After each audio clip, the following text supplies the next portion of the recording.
네, 안녕하세요. 전수연 강사입니다. 만나서 반갑습니다. 본격적으로 진행을 할 건데, 사실 아동학대랑 아동성폭력이랑 비교를 했을 때 이 학대도 아동성폭력 범주 안에 들어가는데요. 다만 이 아동학대랑 성폭력이 조금 다른 건 아동학대는 아동복지법상의 적용을 받습니다. 그러다 보니까 18세 미만인 아이들을 갖다가 모두 아동이라고 분류를 하는데요. 이 아동성폭력은 나이대가 조금 달라진다는 거죠. 아니라 13세가 안 된 사람을 아동성폭력으로 정의를 하는구나. 그래서 일반적인 성희롱에서부터 강간까지 아동의 의사에 반해 이루어지는 모든 성적인 행위가 아동성폭력이구나. 기본적인 개념인 거고요. 그렇다면 아동성폭력, 아동범죄가 가장 많이 일어나는 곳이 어디일까를 봤을 때 100% 중에 55%가 직장이나 거주지 근처에서 많이 발생을 한다라는 거죠. 그래서 우리가 흔히들 모르는 곳에서 많이 일어날 거라고 생각을 하는데 오히려 아이들 낯가리 있거든요. 그래서 모르는 사람들 쫓아가지도 않고 아는 그 공간 안에서 많은 학대나 이런 성폭력의 대상이 될 수 있는 아이들이 생겨날 수가 있다라는 거예요.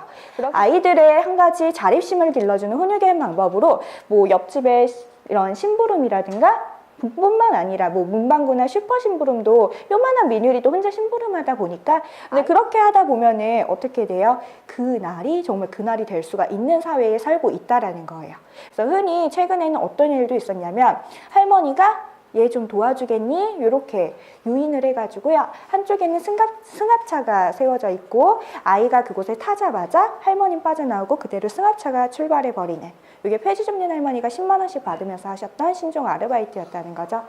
그렇기 때문에 아동성범죄의 특징을 말씀을 드리면 어떤 식으로 이런 사람들이 접근을 하는지도 우리가 조금 인식을 해 주셔야 되겠죠. 어떻게 접근을 하느냐. 예전에는 돈이나 음식이 많았어요. 근데 이제는 사회가 먹고 살만하다 보니까 우리 아이들 너무나 착하잖아요.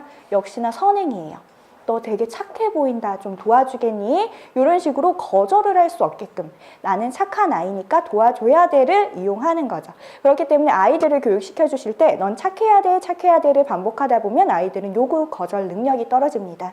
그렇게 교육을 받다 보면 나중에 어떻게 돼요? 난 착해야 되니까 거절을 못하고 따라가요. 그래서 교육을 시켜 주실 때에는 반드시 아이들에게 너는 착해야 된다라는 것만 반복하지 마시라고 말씀을 드리고요. 또 하나의 유인책은 어떤 거요? 요즘에는 선물이에요. 그래서 남자아이들 같은 경우에는 재미있는 게임기, 형 집에 재미있는 게임 있는데 같이 게임하러 갈래? 이런 식으로 유인을 많이 하는 추세고 우리 여자아이들은 요즘에는 귀여운 살아있는 동물이라고 합니다. 혼자 있을 때 이렇게 접근을 하는 사람들은 절대 따라가서는 안 된다라는 걸 반드시 훈육을 시켜주셔야 되시고요. 두 번째 특징은 뭐예요? 가해자가 면식범, 아는 사람의 소용이 많다라는 거죠. 우리 아이들 솔직히 낯가리거든요. 모르는 사람은 쫓아가지 않고요. 정말 이런 면식범이다 보니까 가족도 심지어 있고요. 친척이라든가 이웃 이런 사람들에 의해서 이런 아동 성폭력의 대상이 될 확률이 높다라는 겁니다. 그렇기 때문에 아이들이 이런 식으로 조금 아는 사람이든 모르는 사람이든 모두 다 조심을 해야 된다는 걸 반드시 말씀해 주셔야 돼요. 우리 예전에는 모르는 사람 절대 쫓아가지만 엄마들이 이렇게 교육들을 많이 시켜주셨잖아요. 그렇기 때문에 이제는 어떻게? 아는 사람이든 모르는 사람이든 옆에 너를 지켜줄 수 있는 보호자 어른이 없을 땐 누구도 함부로 따라가거나 도와줘서는 안 되는 거야. 그렇기 때문에 그럴 때 네가 거절하는 건 네가 나빠서가 아니고 당연한 거다라는 걸 반드시 인식시켜 주시라고 말씀을 드리고요.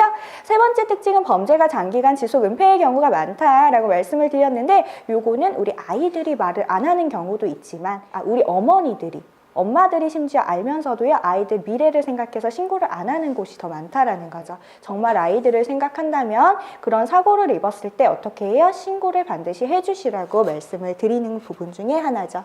이번에 한번 질문 드릴 거예요.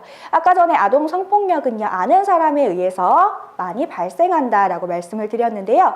100% 중에 몇 프로 정도 아동 성폭력이 아는 사람에 의해서 발생을 할까요, 우리 선생님? 정확하게는 83%라고 합니다. 그러니까 그만큼 중요한 건 아는 사람에 의해서 아동 성폭력이 많이 일어난다는 거죠.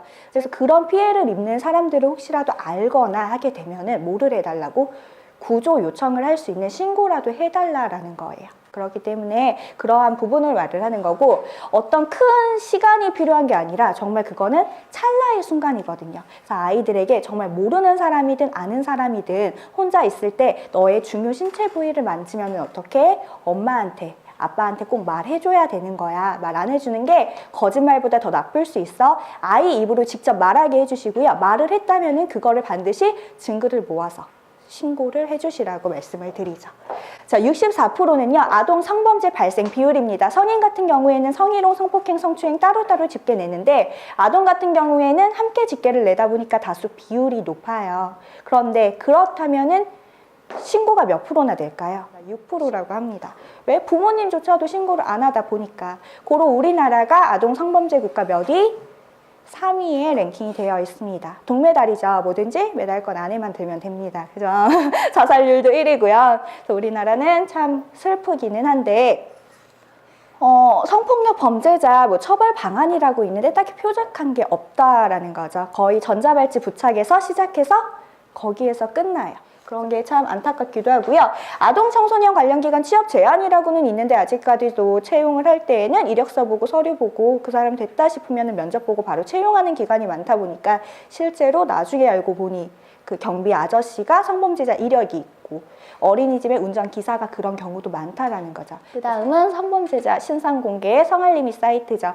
여러분들 아마 그 3개월에 한 번씩 우리 동네 성범죄자 사이트 종이가 날라올 거예요. 근데 그거를 보고서도 어떻게 해요? 지나가는 성범죄자 알아보기 어렵거든요, 사실은. 그러다 보니까 이 나연이 사건을 일으켰던 범죄자죠. 징역 몇 년 받았는지 아세요? 지금 5년 살았고요. 7년 뒤면 나와요. 얼마 받았다고? 12년 받았습니다. 뉴스에서도 많이 꼬집었지만 외국은 그렇지 않다라는 거예요. 한국만 솜방망이 쳐버리고 영국, 스위스는 아동 성폭행을 저질렀다. 무조건 종신형이죠. 그리고 프랑스는 최소 징역 20년, 미국은 최소 징역 25년, 중국은 사형입니다. 무조건 죽여요. 근데 어떻게 죽여요? 쭉 세워놓고 총으로 쏴 죽이는 걸 공개적으로 보여줘요. 왜? 위화감을 보여주기 위해서. 근데 독일은요, 어떻게 할까요? 물리적인 거세를 해요. 가위로 싹둑 자릅니다.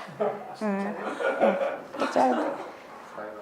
싱가포르는 어떻게 할까요? 우리나라 곤장 제도를 갖고 갔어요. 그래서 태형이라고 불리는 제도가 있는데 죽을 만큼 때리고 치료해주고 때리고 치료해주고 반복을 해가지고 죽을 때까지 고통을 안겨준다라는 거예요. 외국 같은 경우에는 말 그대로 똑같은 무기징역이더라도 수치화를 해서 몇만형, 몇천형, 몇십만형 이런 식으로 때려버리는 반면에 우리나라는 큰 범죄를 저질렀는데도 이렇게 빠져나갈 구실이 워낙에 많다 보니까.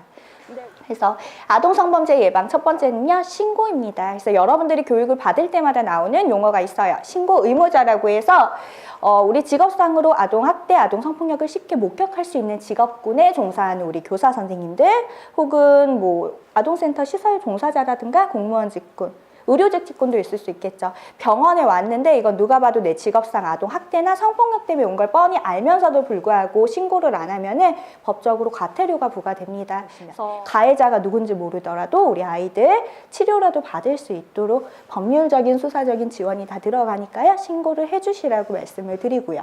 두 번째는요, 교육입니다.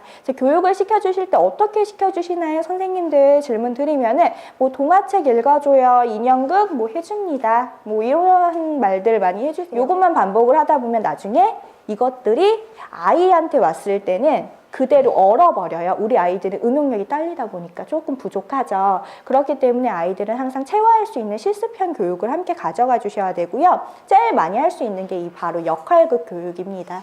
그렇기 때문에 누군가가 차를 세우고 길을 묻습니다. 차 세우고 길 묻는 것 자체가 수상한 거거든요, 어른이. 이런 상황에선 어떻게 말을 하고 어떻게 행동을 해야 되는지 모르겠어요. 다른 어른들한테 물어보세요 하고 너는 그냥 집으로 가는 거야. 더 이상 말하면 안 돼. 이렇게 말을 해주시면 되시고요.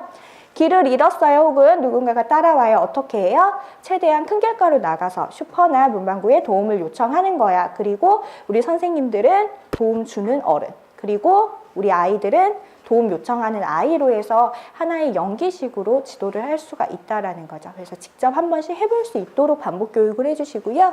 우리 아이들에게 가장 필요한 거는요, 바로 여러분들의 관심이다라고 말씀을 드리는 거죠. 그래서 여러분들이 사랑과 관심으로 우리 아이들을 얼마든지 변화시킬 수 있다라고 말씀을 드리면서 교육은 마무리 짓도록 하겠습니다. 감사합니다.